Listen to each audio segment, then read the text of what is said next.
Okay guys, here's some help on the homework 8.3. As I was looking at it, I noticed that almost the entire first part of it, all the way up to number 12, you can actually do using the unit circle. So as an example, number 1, I want to convert that to radian.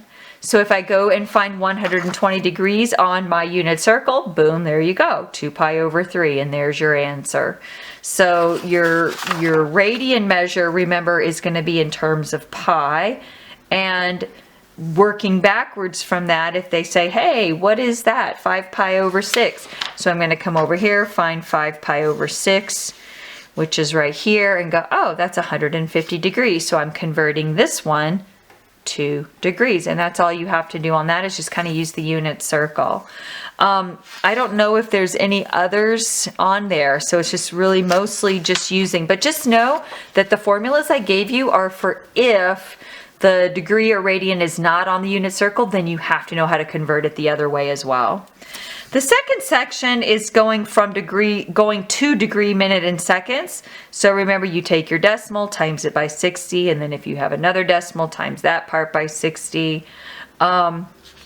So I believe I did a few of these on the note packet.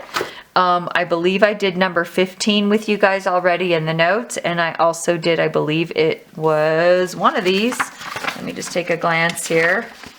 It was 23.42, and the other one we did was this one right here. So if you're like, how do you do that again? Go back and look at the notes. I did both of those for you. As far as the word problems go, I did number 24 for you already in the notes. So you can go ahead and cross off 26. Don't worry about that one. This one, they tell you the radius, and then they tell you what the degree is. All you're doing is finding the arc length using the formula I gave you. I already did 24 for you. A bicycle travels a distance of 100 meters. The diameter is 40. So what's the radius, right? The radius would be 20, excuse me. Find the number of rotations of the wheel. So what you're going to do is you're going to go, oh, he's going 1 full rotation. Well, how many degrees is 1 full rotation? 360 degrees, right? So you're going to find your arc length using radius of 20, your degree of 360. Find your arc length. That'll give you what 1 rotation is, and then you're gonna, it says how much did he travel in 100 meters, right? So you're gonna figure out how many meters in 1 rotation. Okay, then how many meters, then how many rotations does he go in 100 meters? Okay, so that's how you're going to figure that one out. All right, guys, and then let's take a look at the review. The review for this one, let me just move this, is from Unit 3, which was right before, I want to say back in November. Factor the polynomial, so remember the ways to factor. I see a GCF there of 2x to the third, left with x to the fourth minus 16. And notice I've got the difference of 2 squares there. X squared minus 4, x squared plus 4, and notice I have the difference of 2 squares again. X minus 2, x plus 2. So factored, you had this GCF, you have these, and then you have this guy here. So it's going to be 2x to the third, x minus 2x plus 2, x squared plus 4, and that would be completely factored. Find the real number solutions of the equation. Remember, you're going to factor if you can. It looks like grouping will work here, so you're going to factor by grouping. So you're going to factor out an x squared, x minus 5. You're going to factor out a positive 2 because you want an x minus 5 in the parentheses. It has to match. So I get x squared plus 2 times x minus 5, and you're going to set each of those equal to 0 and solve.